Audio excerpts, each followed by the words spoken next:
Hi there, Scorpio. I'm Jennifer Angel. These are your stars. Now, all the activity is still, for the moment, sitting in your solar seventh house of love partnerships.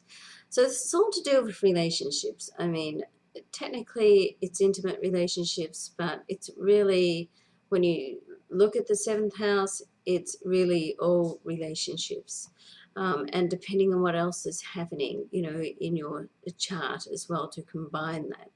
So over this next 2, 3, 4 weeks, anything to do with relationships is really highlighted more. And so you have the sun sitting there. The sun moves out into the solar eighth house, rather, at the end of this week on the 20th, and connects with the moon. So it's conjunct with the moon. So we have a new moon and also an eclipse this month as well. So, or this new moon as well. So it's just in there on the cusp of your solar seventh and eighth house. So you could be dealing with anything official. I mean, really, some of you could actually be getting married and, walking down the aisle and signing the paperwork.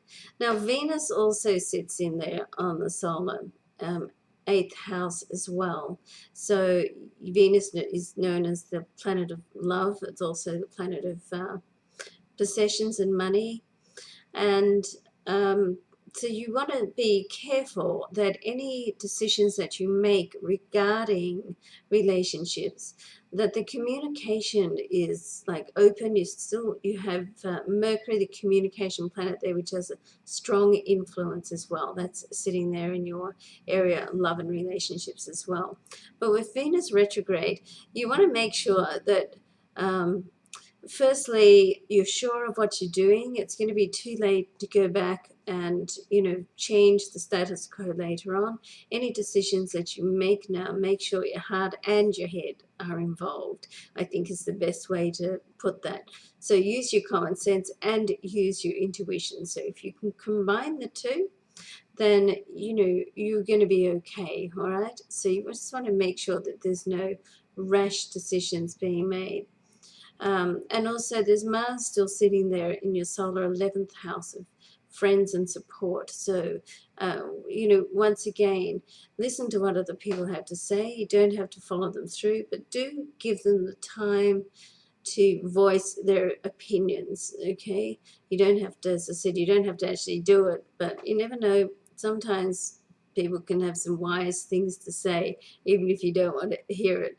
But it's a very, very positive time coming up for you, because over this next month, not only is the sun moving into your solar eighth house, but so is Jupiter, planet of expansion, and Mercury, planet of communication. So something big on an official level can come through over this month. So Jupiter moves in on the next month in about 4 weeks' time, and Mercury moves in about 10 days' time. Now and we do have the solar eclipse, new moon eclipse, just sitting in that area as well on the cusp. So if you're dealing with official matters or authority people, it's a very good time right at the moment. You could get like information through that's just going to seal the deal. So if something seems to be going up the hill with, a little bit slow, there's indications that that's all going to come to a head. Okay, so that's very nice. Have a great week, Scorpio. I'm Jennifer Angel. Look forward to seeing you next week. Bye.